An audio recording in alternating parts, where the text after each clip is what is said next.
So let's get going. You should see my slide. Just a quick little background on me. If you're new and you haven't been on my webinars before, we try to do these monthly on different topics. You're welcome to submit ideas as well for topics. But I've been in the industry, I guess, majority of my life now. Grown up with computers and love dealing with tech. So anything tech related, I'm happy to talk with you about that. Obviously, security has become a really big thing. So my most recent certifications are all security related. We're doing a lot in the area of security and keep adding new people as well that have um, the capability of doing more and more in security. We're all working remotely a lot now, and we're on the internet, applications in the cloud. So security becomes even more important.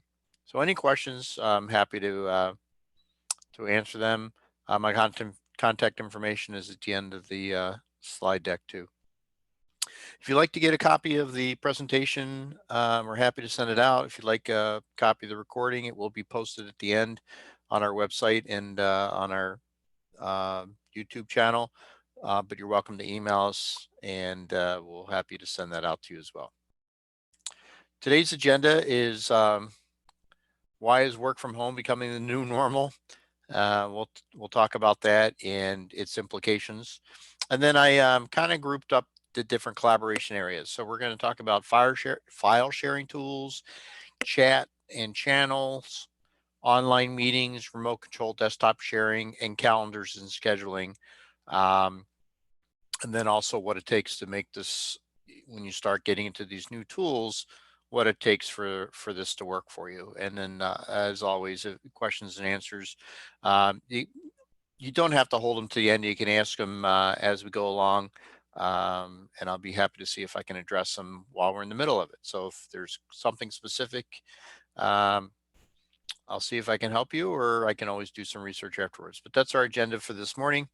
The typical format for me is I don't kill you with PowerPoint, but I do have a small deck of slides that I will share, but they're to get you thought provoked in this area, and then I open up for questions and answers at the end.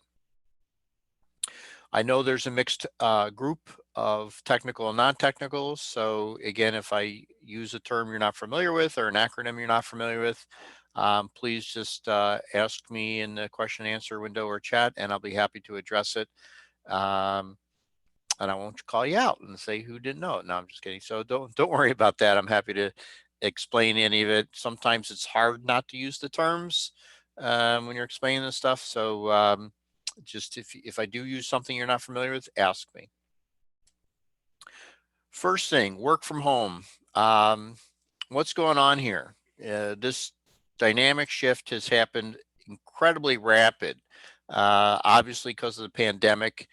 But I kind of go back to when Yahoo, Marissa, who was the CEO, decided that she was going to change the work from home policy of Yahoo, because she didn't want people working from home. She wanted them in the office so they could have cooler talk and conversations at the cooler and collaborate more together in the office. And she actually was pulling her business away from the work from home that had become almost a standard or a normal practice or popular practice in Silicon Valley.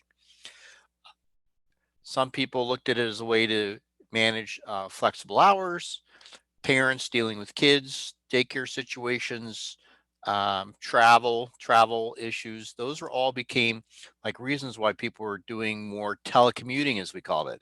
It's interesting how the terminology has shifted. We always referred to as telecommuting. Now we call it work from home. So it's not just a matter of accommodating a telecommuting person. Work from home seems to become more of the vernacular. So flexible hours. What do you mean by that? You still need your employees to work particular hours, but if there's eliminating travel, if they have other commitments and they are properly set up from work from home, then possibly it allows some more flexibility in their schedule. If they have maybe they work later, they start earlier, things of that sort. So there's an appearance of flexible hours there. Um, some bosses have a problem with the actual tracking of people's hours, and that's probably a good topic just to talk about, and that is how to do time tracking for remote workers. But we'll come back to that. Productivity gains for some. I say for some because some people find it to be better. They get more work done. There's less interruption, um, less distractions in the office. Sometimes there's distractions at home. Uh, but there has been a lot of discussion about people having improved productivity gains. If you're an accountant or lawyer, higher billables, more billables. Obviously, we have reduced travel costs. Employee can see that as a benefit. A company can see that as a benefit. Um, Reduced office overhead. There are companies that are downsizing. Companies are getting rid of some of their brick and mortar and reducing their overhead by having people working from home. And you're kind of, I call it disaster ready. It's interesting that when we're doing security and we're doing BCP, business continuity planning, or DRP, disaster recovery planning, we're talking about what to do in case of a disaster, such as Superstorm Sandy or a hurricane, things of that sort, uh, California fires. Business continuity planning was if there's business disruption. Um, we always had this conversation when we were doing those plans, and these are part of your security plan, your business operations plan. These are important things to have. Work from home became a category. Telecommuting is like, where can our people work if they can't come to the office? If they can't make it into the office, where are they going to go? They're going to work from home. They're going to work from Starbucks. They're going to work from a hot site somewhere. So it's interesting, but work from home has created this disaster ready part of your business. If there's a snow day today, um, your people can keep working. It won't be the kind of thing where you've already got them set up. If you got them working from home, then snow day doesn't become an issue in Western New York like it has in the past.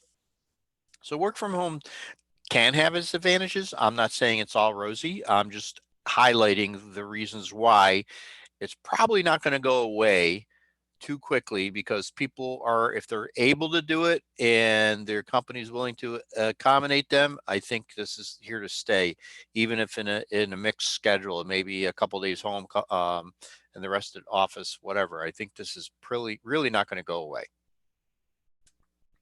I saw some funny little things that I thought you'd get a kick out if you haven't seen these before.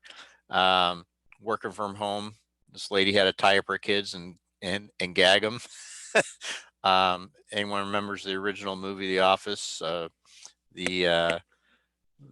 thought that was funny. And then here's a Zoom meeting with audio and a Zoom meeting with video. I thought that was pretty funny. People talk about not being camera ready. That's actually a term now, not being camera ready for a Zoom meeting. I didn't shave today, so I don't have my camera turned on.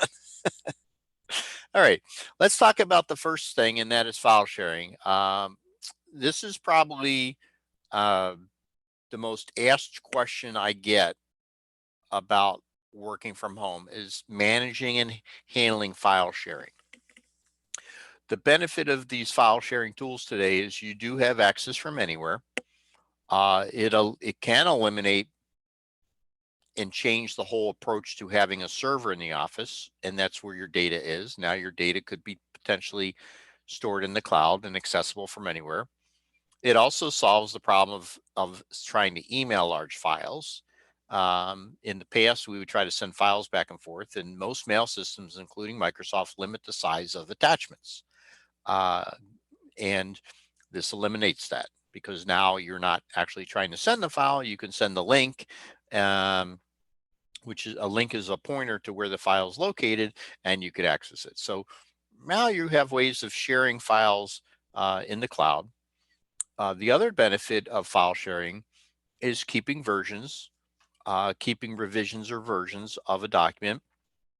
So if you're doing collaboration, you're working on something together, someone overwrites the file, you can go back to a previous version. Most of the file sharing that we'll be talking about will have a backup piece, backup component to saving the files. And that goes hand in hand with the revisions and the versioning capability. I use revisions versus versions kind of interchangeably. I put them both up there because you might read and hear them differently. But the idea is, if you're collaborating on something and someone makes a change and you need to get back to the version before that, you can go back to, and you can also do revision tracking, which means you're marking up a document and you can see the edits and the changes. And that's part of collaboration too, is actually seeing the changes made in a document. So if you're working on a Word document, you can have the revisions on the right side. You can see the markups and the changes on the document as well. Um, Syncs with the local PC. This is trying to help eliminate the where's the file, and also having the file in the wrong place at the wrong time. If the file is only on your laptop and you leave your, or your desktop, and you go home and you can't access it, syncing between a full client like a desktop or a laptop to the cloud, to your local PC is a benefit of file sharing. And then one thing that is pretty important, that is inherent to most of the file sharing tools out there, is the encryption piece. And that is, the file is getting encrypted when it goes back and forth between the cloud and your computer. So that's what we call during transit. That's when the file is going between locations. And then when the file is sitting there on the server in the cloud, it's encrypted. Typically, unless you've turned it on, files aren't encrypted on your workstation. You have to enable that. It's built into Windows 10 now, but it does have to be turned on and managed. Um, but that's a way to encrypt the local files as well. So file sharing is a huge category. Let's look at some of the tools there. Here are the four biggest, not in any order of preference, not in any order of recommendation, just the four biggest ones out there. There are some others. I'm not going to deny that, but I did keep uh, the list short. Um, One of the things I wanted to mention is that in everything I'm talking about paid versions of these products for your business. The paid versions have extensive security built into them, and the free versions do not. Free is supported through advertising and marketing and other things of that sort. And I do not recommend any of the free product. So if you're using these tools and you're using Google Workplace, or you sign up for Microsoft OneDrive for Business, talking about the OneDrive for Business, not the personal. There's other reasons to use the business versions, but Dropbox has come a long way. They were beat up very early on with their security features. They have a competitor called Box. I know that's confusing. There's another company called Box, and then there's Dropbox. They're two different companies. Box is another product that was more geared towards business, and Dropbox was geared more towards the consumer. But things have really changed, and Dropbox still is very, very popular. Um, and they really have beefed up their security, and you don't hear about bad things. What you do hear about is the free accounts being compromised, or people using the free accounts to put malware and links to bad actors use it to put links to files and things they want to download on it. So Dropbox may be kind of like a carrier or a location where people might store some of that bad stuff because of their free accounts. If they didn't offer the free accounts, that may help eliminate those opportunities for the bad actors to use Dropbox as a way to share bad files. That's not to say I'm seeing more of it coming from Google and OneDrive now too. These people are sending links from the free accounts as well, and they're telling you got an invoice. You'll get this threatening email that says you haven't paid your bill, and you know, we're going to send you to collections, or we're going to call the sheriff's department on you, blah blah, and your invoice is attached, you need to pay this bill right away. And they'll you know, an accounts payable person who's good at doing their job, the last thing they want to do is get in trouble with the boss for not paying a bill. So what do? They go open the attachment, and what happens? Your IT team thought they're doing a good job protecting you from viruses and protecting you from things. Well, it's not an attachment. It's a link back to one of these drives: OneDrive, Google Drive, Dropbox. So that's kind of why the paid versions are better. But training your people also is key here, because when they get that attachment and it's a link, it's really not an attachment. And we're used to scanning attachments, or we're used to looking for viruses, but now you're getting this thing saying, hey, open up this invoice, open this document, and it's really a link to one of these sites where the malware is sitting, or the, you know, the bad software is sitting. So the flip side is, for file sharing, you can have very large files. Almost every one of these companies, we're talking terabytes of storage. You can create folders and permissions. You can have versions. You can allow sharing with third-party people, and sending links to them. You know, obviously you're sending a legitimate link, but it's funny. I'll preference before I send the email, I'll let the person know it's coming, to let them know, hey, I'm going to be sending you this email.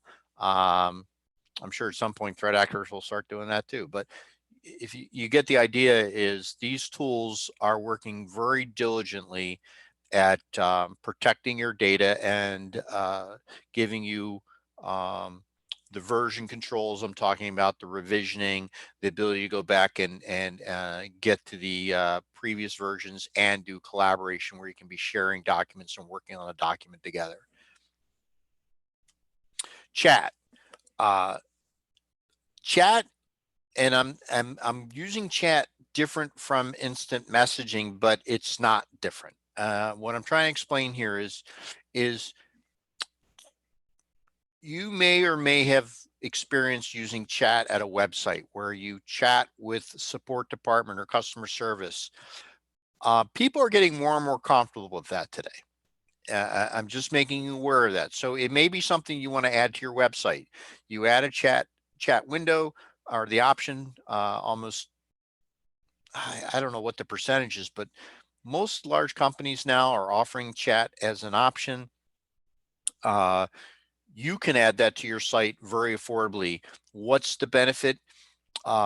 Maybe your staff working remotely, maybe you have more people remotely and you don't have a great phone system, maybe you don't have a really good way to transfer calls to customer service agents. Well, having people use chat as a support mechanism eliminates the phone piece. And now you're using a chat window. You can do support, customer service, accounts payable or receivable inquiries, sales conversations.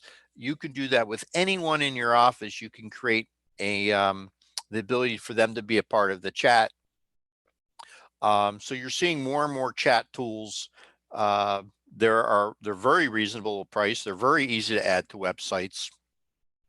It can create faster response. You can have people assigned to be on the chat window. They can have schedules. They can take breaks. They clock in, clock out type of thing. So if you run a call center, if you run customer service, maybe you get a lot of phone calls in. This is another option to work around. Really something that's come a long way, and people are warming up to it, and they're warming up to it because they are working from home, and phones and automated attendants can frustrate people. A chatbot is kind of cool too. A lot of these tools now have chatbots where they read the message someone typed in there, and they can come back with recommendations or answers from a knowledge base, and you can build it over time.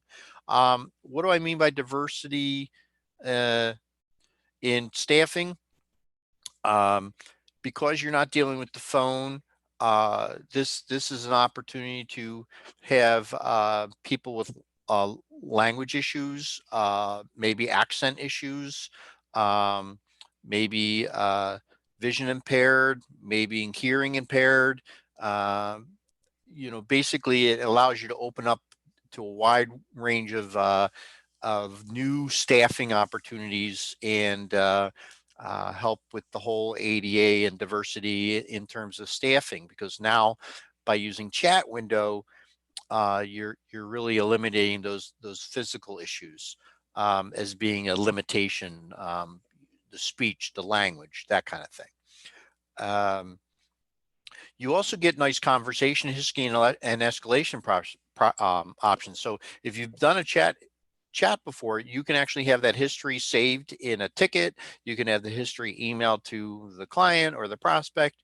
It gives you that kind of capability. So you're going to have these slides, obviously. So all these are really different packages that are available to plug into your website set up for chat.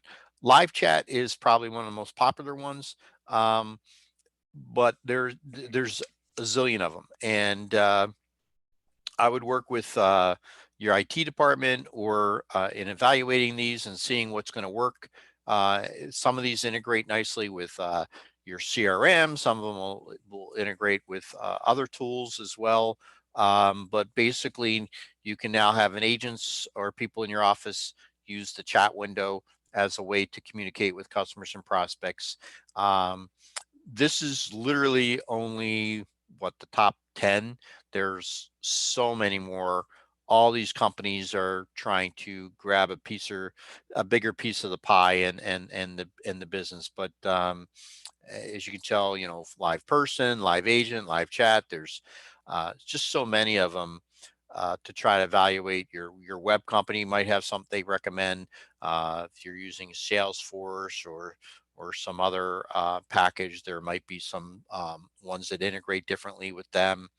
But you might want to consider adding chat as another form of communication to help with the work from home and eliminate the phone quality. If you realize what I'm saying here, if you have a weak or outdated phone system, if you don't have a VoIP phone system and you're trying to use cell phones or you're trying to use a VoIP application in a remote area, and you don't want to have calls dropped and you don't want call quality issues, using a chat window might help alleviate some of that pressure.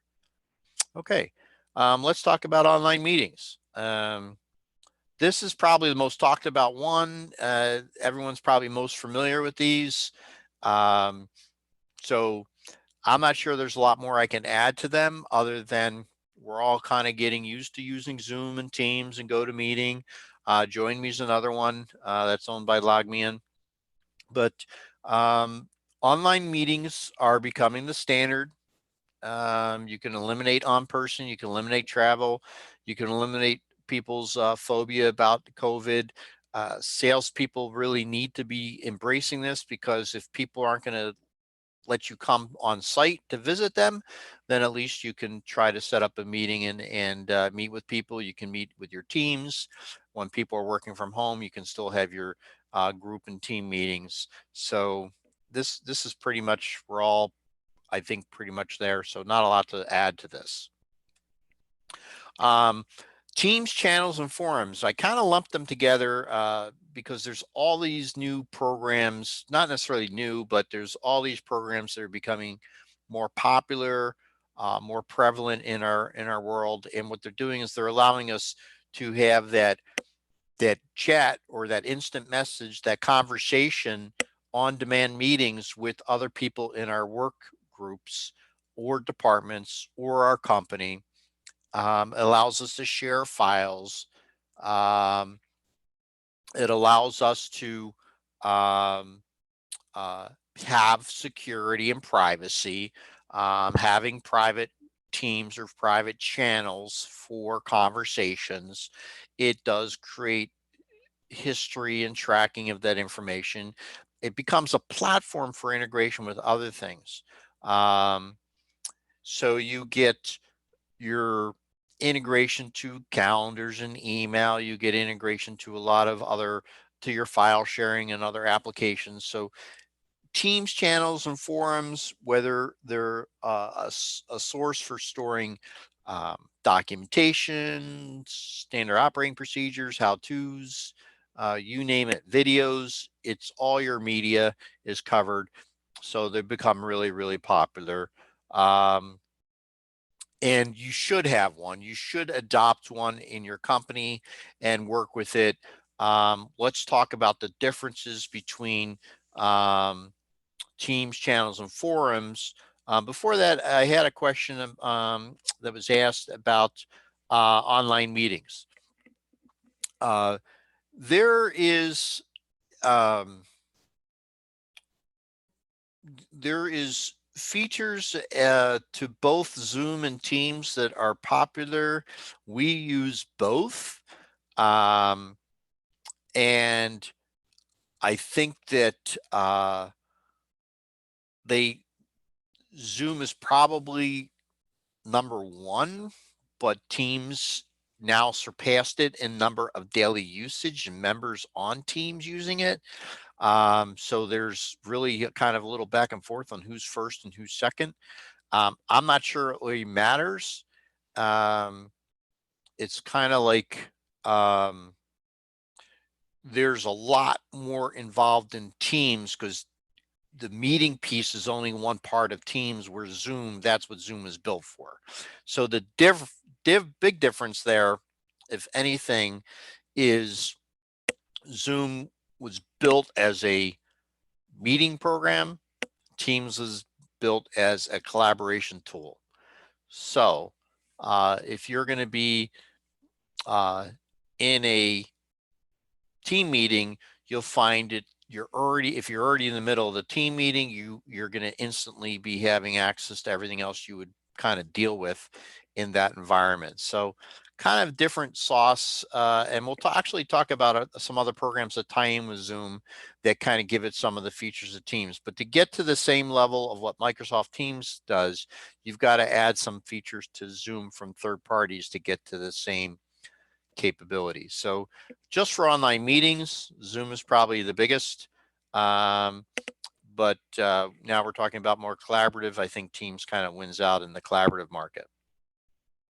So back to collaboration, conversation histories. Now we're talking about sharing, showing, highlighting, common editing, common file location. So you might be in Zoom using on Google Drive to access files and then opening up a window to do collaboration, editing in that document while you're discussing it in the meeting, that type of thing. So which platform? Here's some of them just to give you an idea. This is how much bigger the list is than you realize. A lot of us have heard of Microsoft Teams, obviously, um, WebEx, which is Cisco. They had a product called Jabber. They've been morphing Jabber and replacing it, and now they're, I think, rebranding it as WebEx Teams. Slack is a very, very popular collaboration tool, team tool, and it started. It gained a lot of popularity and traction before Teams even got into place. Teams is kind of, I'm not going to say a follow-on product to Skype. It's really kind of completely different, but they basically using it to replace Skype as well. Workplace from Facebook is their new tool that they're promoting. If you do a lot of software development and coding, Mattermost is a platform for developers. And there's all these other ones like Monday, Nifty, Hive, Same Page. They're all great collaboration tools. They're for team sharing, collaborating, calendaring, project management, to-do lists, tasks and assignments, and your head spins saying, well, what's the difference of doing that if I'm already in Outlook? It's not. What happens is you pick your platform and then you've got to get people adopted onto using it. So this slide, I'm picking your platform becomes one of the critical moments you have to decide in which direction we're going to go in and what suits us best. Using tools like GitHub and other tools, what Microsoft has done is turned around and opened up their platform to become a platform where you can integrate with all these other third parties as well. So I'm not saying there's a leader here, but Slack and Microsoft Teams really seem to be going head to head. I'm not sure what kind of adoption rate Workplace from Facebook is having, but all these companies have grown and have been growing because they have different sets of features. Some of them are more project oriented, um, and some are more security oriented. Some are a little stronger in security arrangement, the security capability. Um, so that could be the concern of you if you do a lot of government work.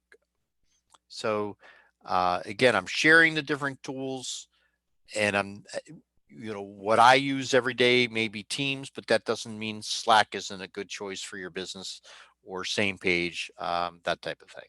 So looking at these and evaluating makes sense to see if one is uh, more intuitive to the way you think or the way your business operates. Next topic is remote control, remote desktop.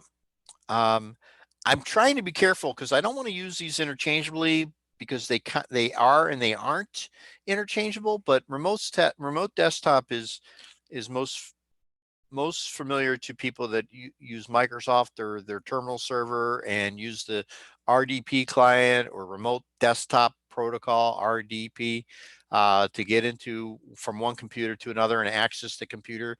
What I'm talking about is gaining and using your computer that was at your office remotely. That's what I want you to think of when I say remote control. I'm not talking about a virtual desktop in the cloud. I'm not talking about anything like that. I'm talking about how to give someone a laptop, they go home, but that laptop really doesn't have any company data on it, doesn't have any company applications on it.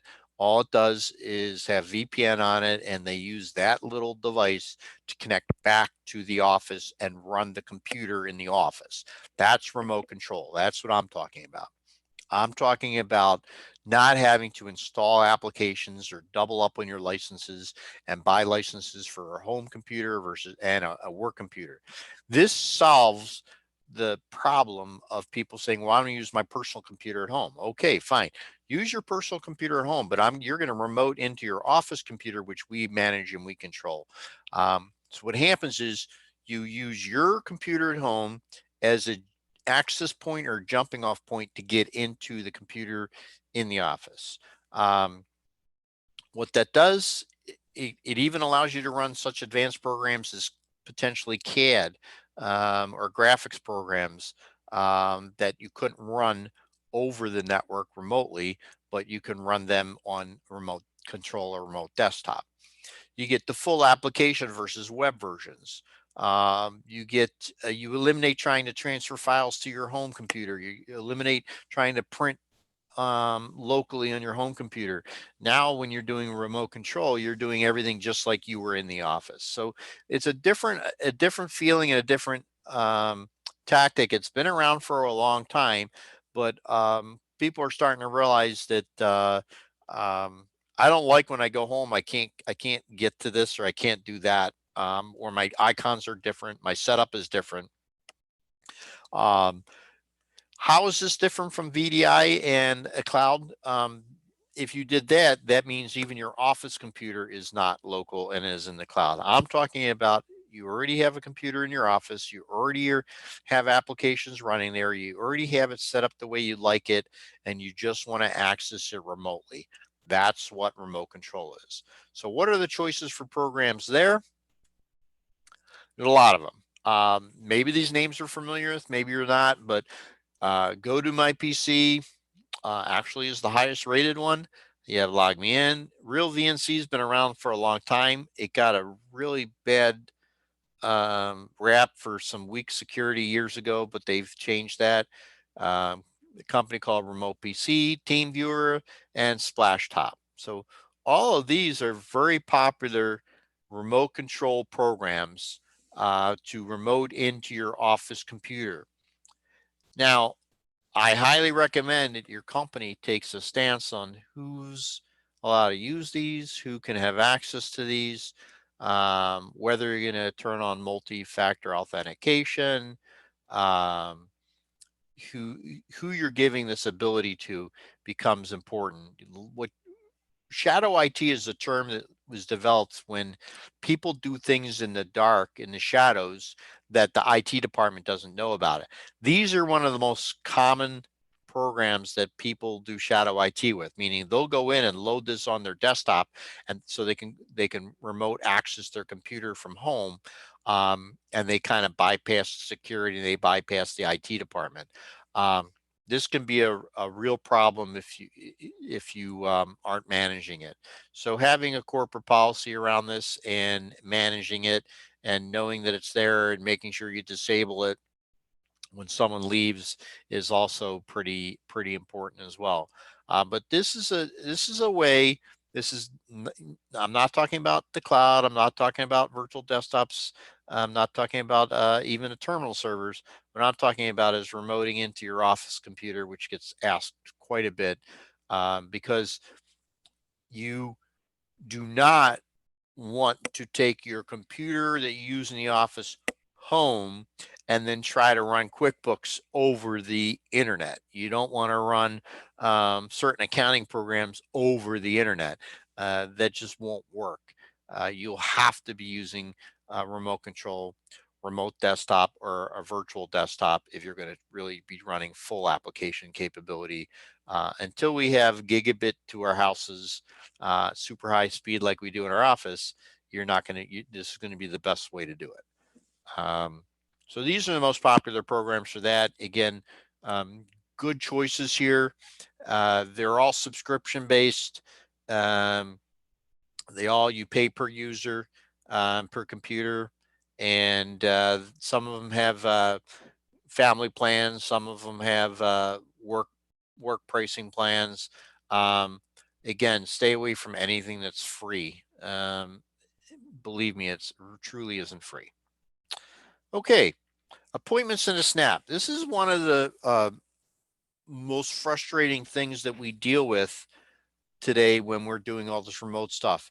You constantly have this email tag where you email them, when would you like to gather? Well, what days are you open? Well, I'm available Monday, Friday, Wednesday, Friday. Well, what times on that day? Well, I'm available these times. Well, I'm not those. You go back and forth, either it's email, maybe it's phone tag, and it's almost getting crazy to schedule. And then by the time you use email, and you have the lag between the emails and the phone calls, maybe someone else booked your calendar, because now with collaboration and the cloud and these teams, people can see your calendar. Your calendar is becoming more visible, more public to your coworkers. So how do you manage your appointment calendar?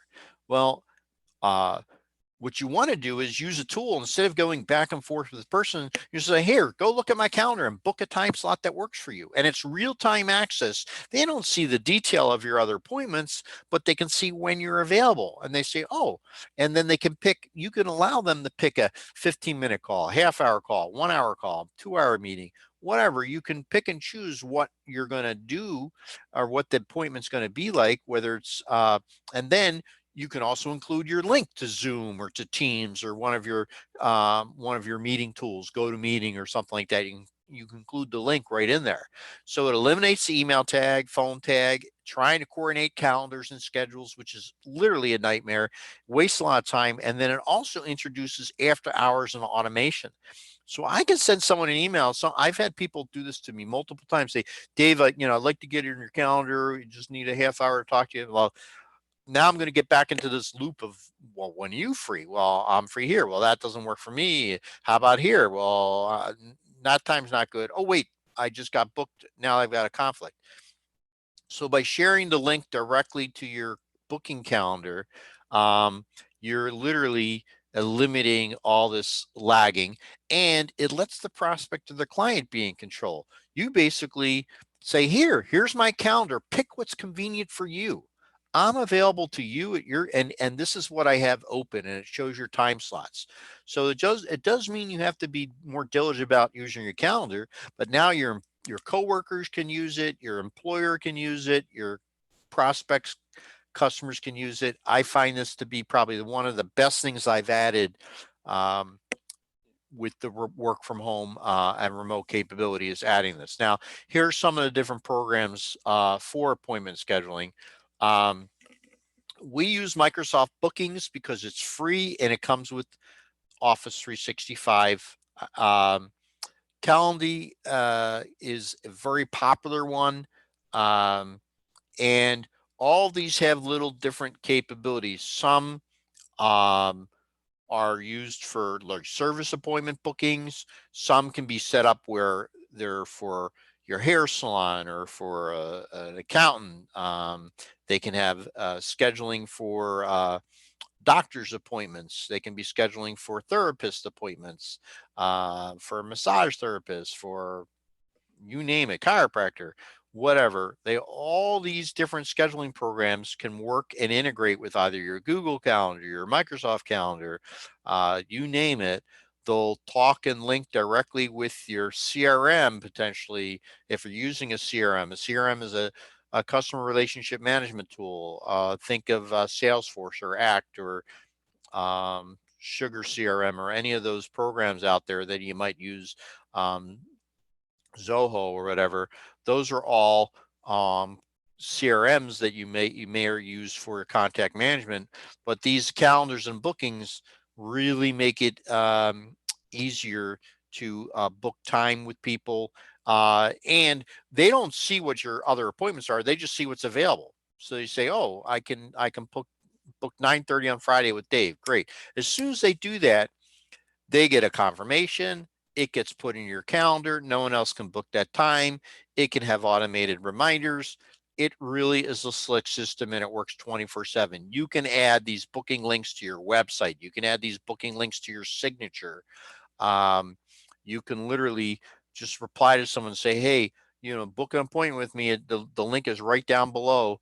And I'm happy to meet with you at a convenient time for you.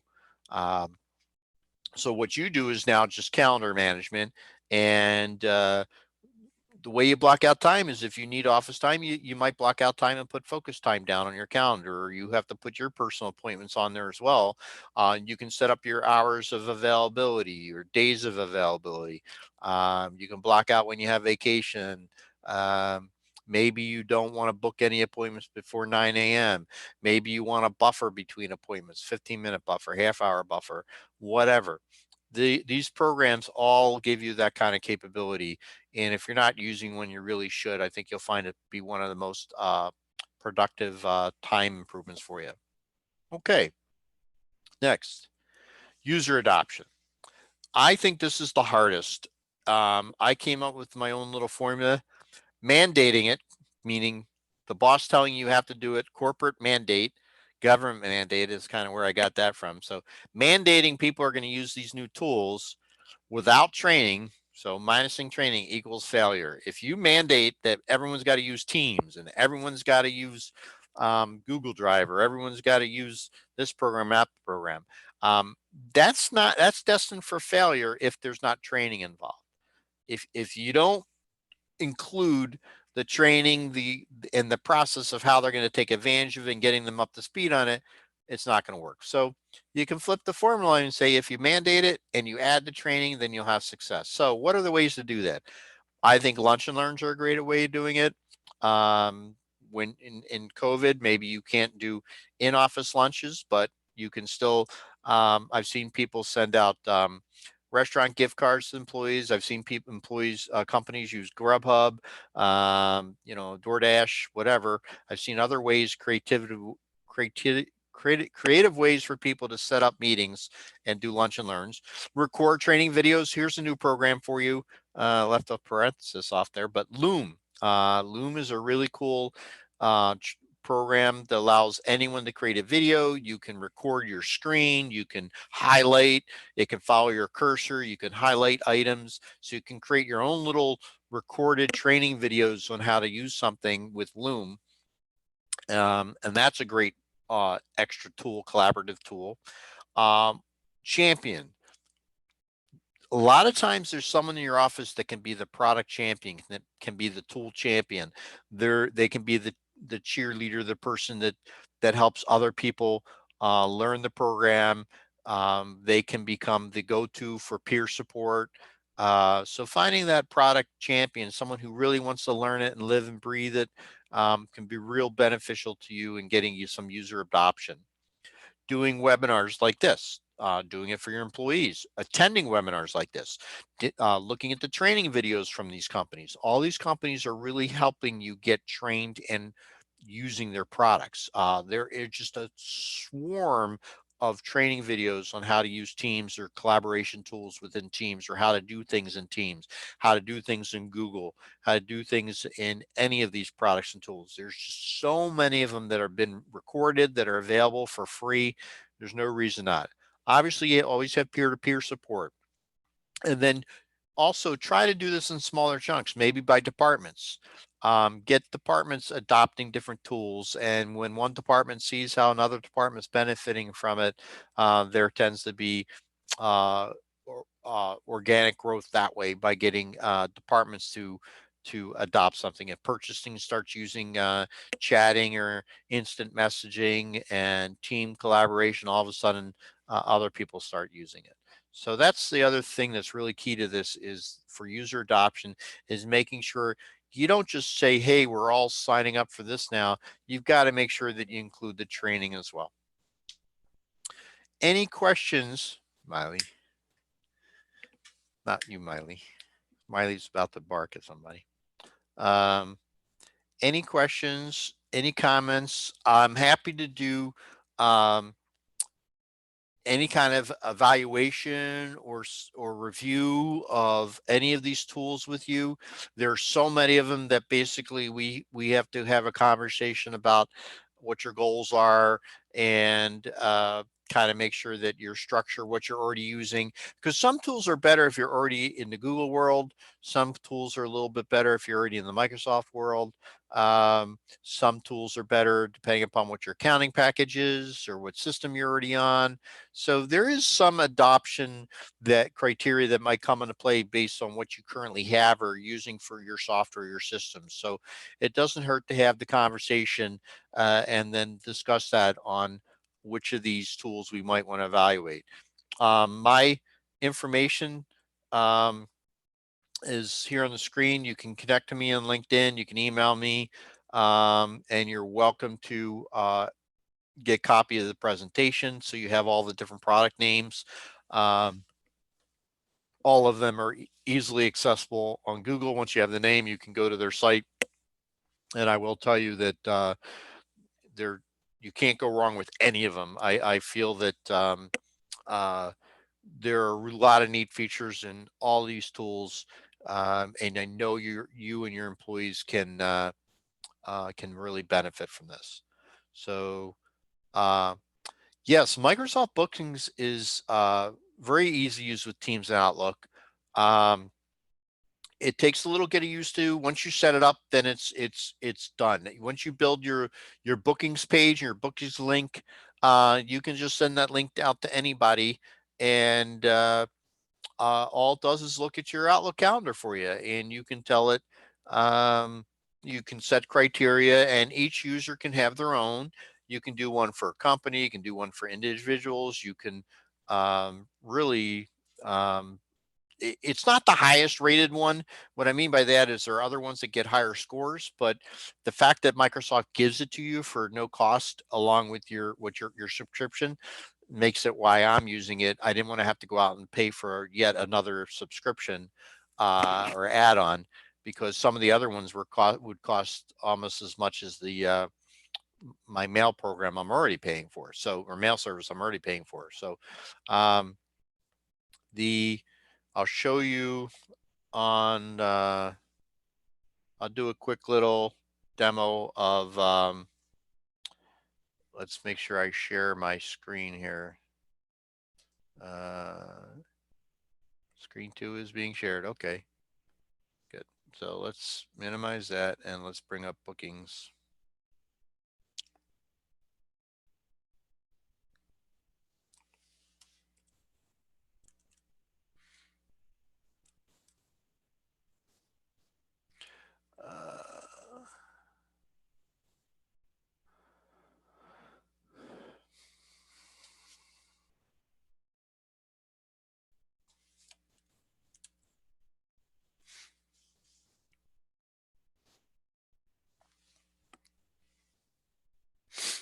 So it builds right off your calendar.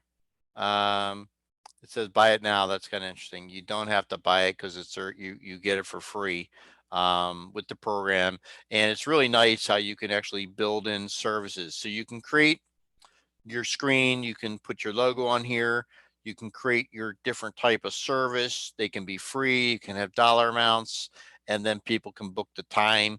You can add details and you book right into appointments. So you build this and it literally is just there automatically in your system. So this is what let me get to my bookings page. And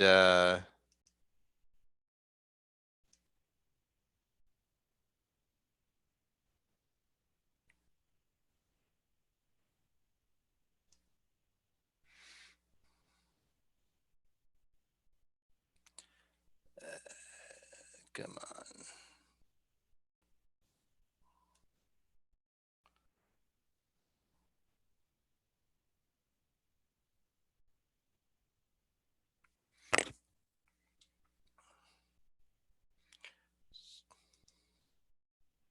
Let's go.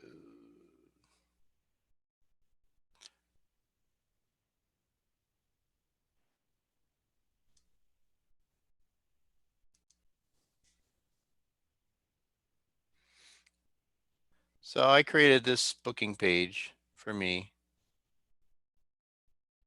and you can select, put my picture up there, select 30-minute meeting or site visit, 1 hour.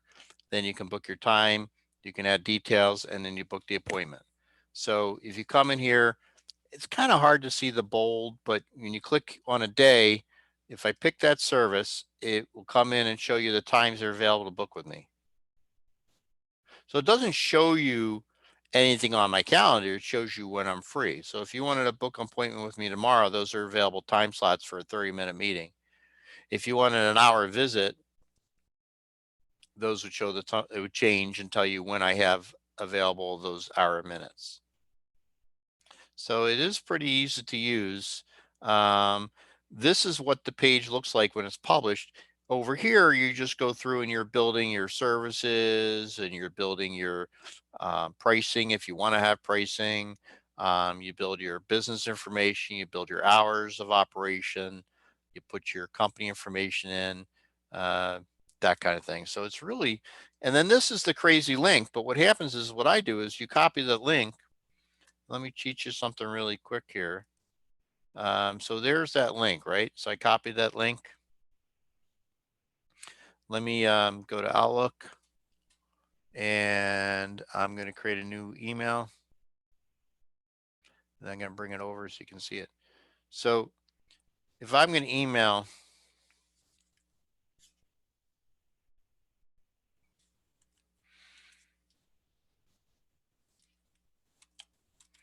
this is what the booking link looks like, right? Pretty ugly. Does everyone agree that's pretty ugly? So what you do is you right click on it, you edit the hyperlink, and you change the text. You leave the address alone because that's the address you want to go to. You also don't want to scare people. They think that might be, oh, is that a bad link? I don't want to go there. So you come up here, you just remember, I'll do it again. You right click, edit link, text to display. I'm going to change that and say David's booking calendar. Look, so now I made it a nicer link. If they hover over it, it shows all the embedded stuff, but now the actual what they see on the email is cleaner. But that's the booking page. So if you click on it and you go to it, it's going to bring you over to here. That's what that does.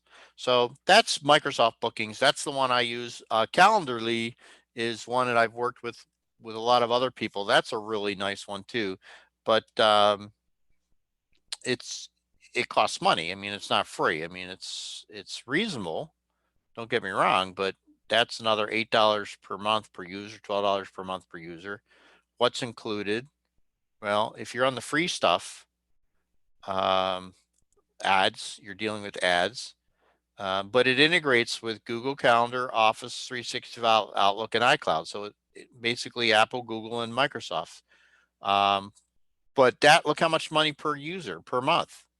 And I'm thinking, wait a minute, why do I want to pay this much per month? I'm already paying Microsoft, or if I already pay Google. That's why well, in this case, that's why I use the Microsoft one. Any other questions?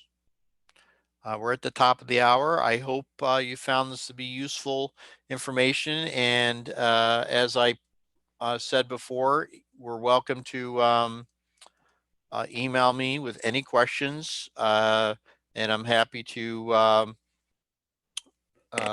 send you a copy of this presentation, as well as talk about any specifics for your business, or help you find a tool, because there's a lot of new features and a lot of tools coming out for collaboration and working from home.